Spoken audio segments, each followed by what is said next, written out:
Hello and welcome. Let's check out a set of inaugural edition Vette set cards from the 1990s. Now this is pulled right out of the collection, and you could see it was $20 way back then, which is crazy when you think about, the value of money then. $20 for a small set of maybe this is around 100 cards, and so that's a lot. You can even see the yellowing tape. And so let's see what is in here. I don't know if it's a complete set. I also know that there's a Mario Andretti signature in there, and in the packs it was available. So I don't know if that's in here as well, considering it was $20. So let's open it up, take a look, and see what we have in this vintage set of Corvette cards. Very cool. Vette set highlights. Models 53 to 91 are represented.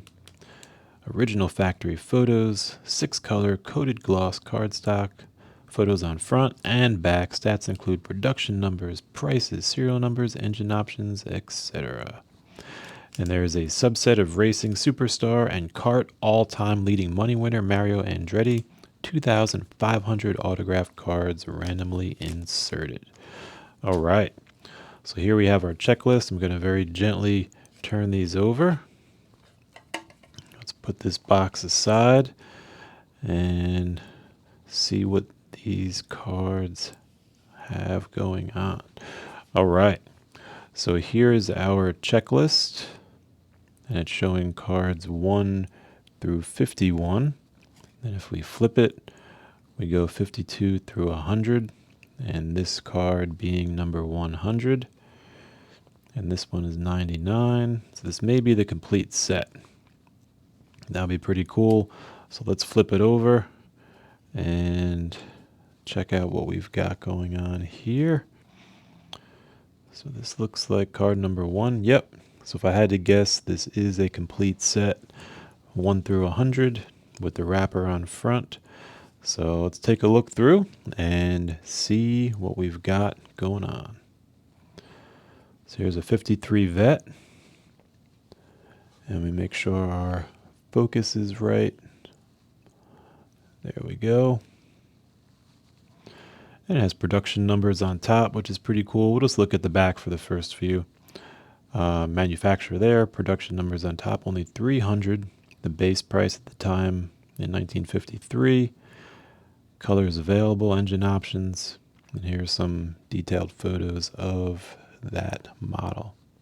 That's pretty cool. All right, let's do that. And then here's the 54. Just let me see if I can get that over there. There we go. So here's 54. The production jumped to 3,600. Let me see if I can get it. There we go. And so I'm assuming the Andretti signature is not in here. So this was probably $20 for the full set. That seems like a lot, but at the time it was brand new. Here's our 55 convertible.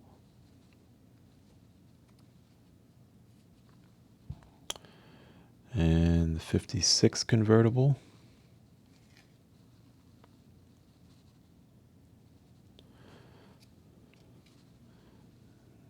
And here's our 57 convertible.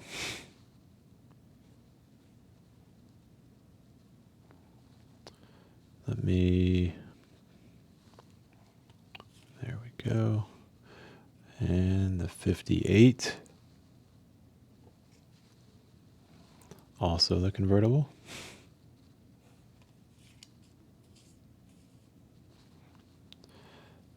'59. Oh, we're getting into the next one. Oh, there was something on the back. That's why they were sticking together. Let me gently remove that.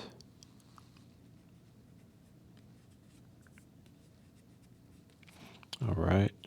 59 convertible. And production is jumping now. This is around 10,000 units. Most of the rest had been around 3,000. And we're seeing 10,000 in the 60 as well.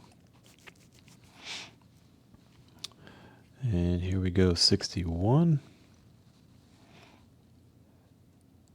Around 11,000 there.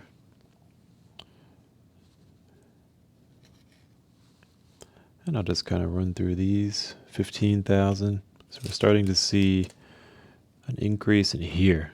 Here is the beautiful, iconic 63. Only around 11,000 produced. Definitely a special car. And it was available in, wow, black, white, red, silver blue, Daytona blue, tan, and Sebring silver. 1, 2, 3, 4, 5, 7 colors.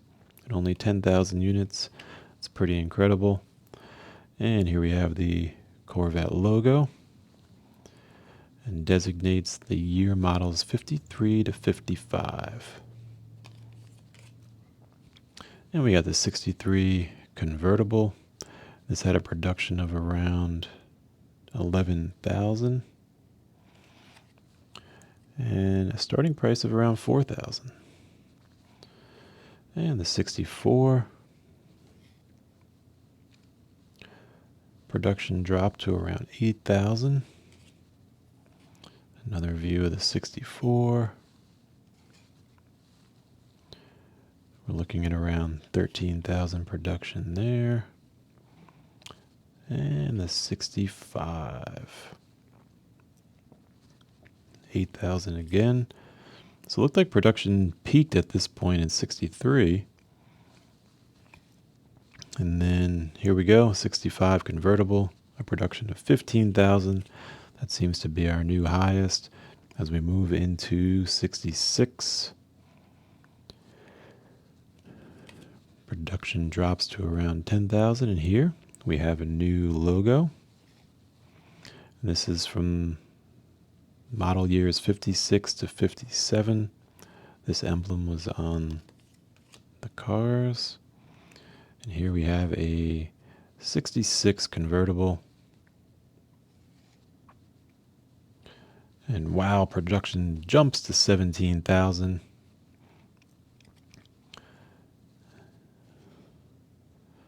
And then there's a sport coupe with around 8,000 produced.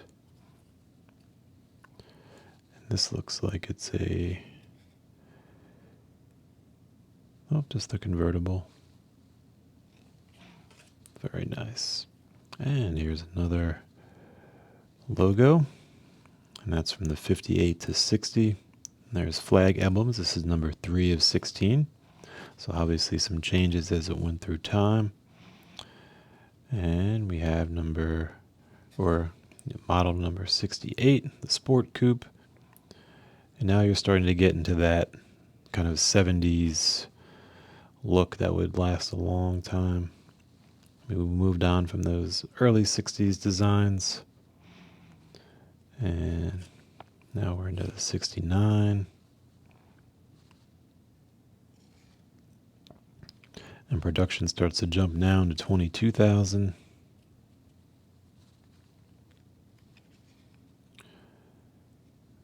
And there's the convertible. And here I believe is number 4, the emblem from the 61 Vette. And it gives a nice story. Like, this was given a lighter look by replacing the heavy teeth in the grille with mesh, and gives some nice context into the evolution of the different emblems used on the cars. 1970, Sport Coupe production of around 10,000.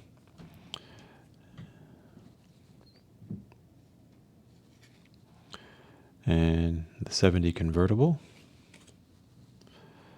And the 71. That's the Sport Coupe.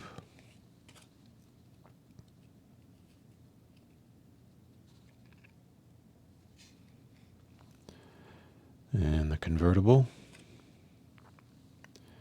And here we have the 72. That's looking tougher and meaner with those side fenders. 20,000 in the Sport Coupe production. And here's another emblem used on the 1962 model. And we are on the 72 Vette. This is the convertible with production of around 6,500. And then here's the 73 Sport Coupe, production of around 25,000. That's a big jump.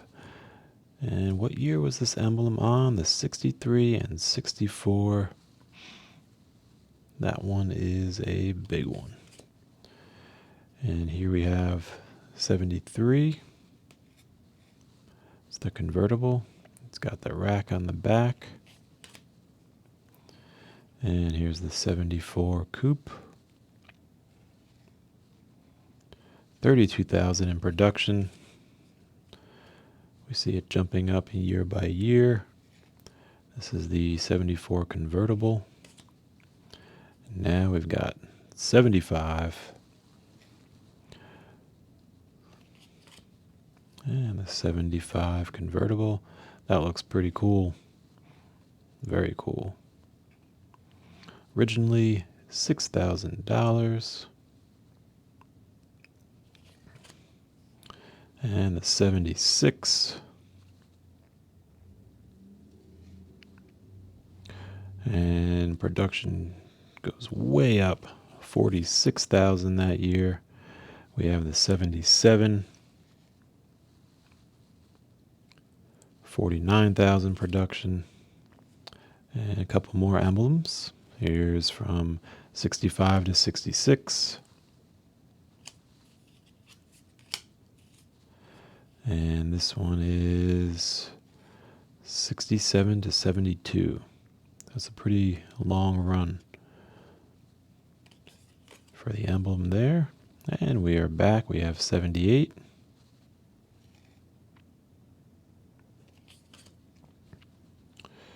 And the 78 Sport Coupe.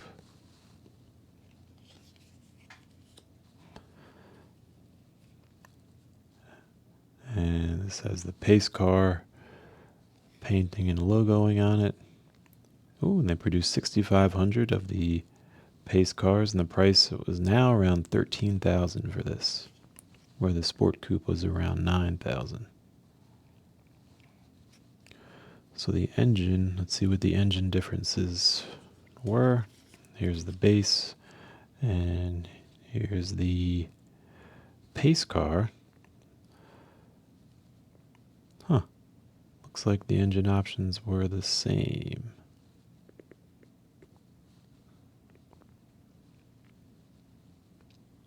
Unless they're counting maybe the pace car option, 220 horsepower versus the 185. Maybe that's the option on the Sport Coupe, and they're just referencing that, and maybe that was the engine for the pace car. We have 1979 Sport Coupe and 1980, and now we're shifting into the 80s with the iconic exotic cars, fast cars, and 81, 82, that's the Sport Coupe, and here's the 82 Collector's Edition, only around 7,000 made, and another emblem. This was used from 73 and 74. And this one used from 75 and 76. And here's the 84. Get to see almost an introduction of a digital dash in there. It's pretty revolutionary at the time. Production of 51,000 and the base price of 21,000. So prices are definitely going up. Here's an 85, an iconic model. There's the Sport Coupe. Here's the 86. Sport Coupe, and the 86 convertible. And there's the engine. That's a really nice view. And the 86 convertible again. Has that new body style. And here's the pace car. And the 87. Sport Coupe. Production of around 20,000. And you could see they have anti-lock brakes. And that's the system in there. And a base price of around 28,000. So what a big jump from the late 60s to the late 80s. It went from around 5,000 to 25,000. And the convertible's around 33,000 for the 87. So definitely different times. And this emblem used from 77 to 79. And here's the 88 Vette. Production of around 15,000 for the Sport Coupe. So we're seeing those numbers drop a little bit from previous years. And the 88, there's the anniversary edition. And production of only 2,000 for that specific edition. Not all of the 88 Vettes. And here's the emblem used in 78. And here's the 88 convertible. 89, some nice molding on the bottom there. The Sport Coupe, production of 16,000. And the 89 here. The convertible. It's cool looking dash gauges. And here we have the 1990. Now we're getting close to the production year of the set. So I'm curious what they'll include after these. And here's the 90. The ZR1. Very nice. And here is the flag emblem that was used in 80 and 81. What I'll do is I'll put these on top of the cube here to make it a little easier to see. There we go. So here's our 90. And 7,000. Oh, the convertible has a production of around 7,000, which it seemed to be the case. There was around 5,000 to 7,000 convertibles each year. The Sport Coupe, no production listed. And the 91. And the price at this point is 64,000 for the ZR1 Coupe. And here's the 91, the convertible. Maybe that's why I don't have production numbers, because this is 91. And if the 91 model year was still being produced as the cards were being produced, they wouldn't have full numbers yet. And that explains it. And this designates model year 1982, where this emblem was used. And I think, we've got another 91 here. This is the Callaway with a 403 horsepower twin turbo engine. So now we're getting into the really, really fast Vettes. And here's the 71, the Aero Vette. So mid-engine sports cars became popular in the late 60s. So Chevy's answer was the Aero Vette, debuted at the 1970 New York Auto Show. First shown with a big block V8 that was fitted with a 4-rotor Wankel for a short time. Unique to the car are gull-wing doors that fold in the middle. That's pretty cool. And here we go. Now we're getting into some of the interesting concepts. Another mid-engine Vette. First is the Indy, finished in red, representing the styling department's view. And then engineering took that basic form and finished it as the CERV 3 with a transverse V8 4-wheel drive and a body made of space-age plastics. So we got design and we got engineering. Very cool. These are the cool ones to see.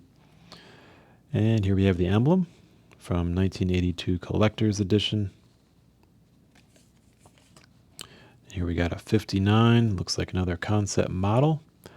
The, interesting, it's almost like they covered up something right here. It's like a little box. It's almost like they printed something and they just covered it up and that became what was actually printed on the card. So we have built in the chassis of a Corvette SS race car, the Stingray race car was created under the direction of GM design chief Bill Mitchell. So it was not an official one, though its greatest honor came when it became the basis for the new 1963 Corvette Stingray production car. So it was campaigned nationally with success in 1950 to 60. So it was basically a design concept that then became the basis for the 63. That's very cool. Very, very cool. It's always fun to learn the background of some of the more iconic, incredible designs. 67, the Le Mans for 24 hours, L88, 560 horsepower, timed at 171.5 miles an hour on the French circuits, but it broke after 11.5 hours of racing, and it has since been fully restored. Very nice. And here's the Mario Andretti subset. All right, there are 6 cards in that. Very cool. So we'll get a little look into there. I would imagine the ones that he signed would not be included in the set. They probably would have pulled that out when making the set, but it's still cool to see these. Oh, and we hop over to the XP895 Corvette, an experimental mid-engine Vette, and from the 1970s, one became the Aero Vette, which we saw earlier, and another was meant to get a 4-wheel drivetrain. Equipped with a transverse V8, this was codenamed the XP895, but never went into production. And we've got an 86 Genevieve.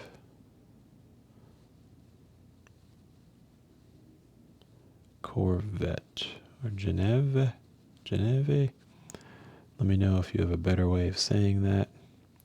Manufactured by the American Sunroof Corporation and introduced at the 1988 Geneva International Auto Show. Built on a standard 87 Vette convertible chassis and drivetrain, included advanced styling concepts. So it seems like it was an aftermarket kind of body redesign. Interesting. And here's the emblem from 83 to 90. That is our last emblem. It's going to be 16 of 16. And then here is the Challenge series, the Racing Heritage. It was discontinued and Corvettes were accepted into the New World Challenge series. R.K. Smith won the 1990 World Challenge series, beating out the Lotus for the championship. So the SCCA developed a new series just for Corvettes known as the Corvette Challenge. So in the 80s, it was the reigning champion in the Sports Car Club of America, the SCCA, the Escort Endurance Series. The Corvette was so dominating that over a number of years, in 1988, they developed their own series for the Vettes. So it's a pretty good marker of success when you are so good, you have to have your own series created. And here's a Greenwood Custom.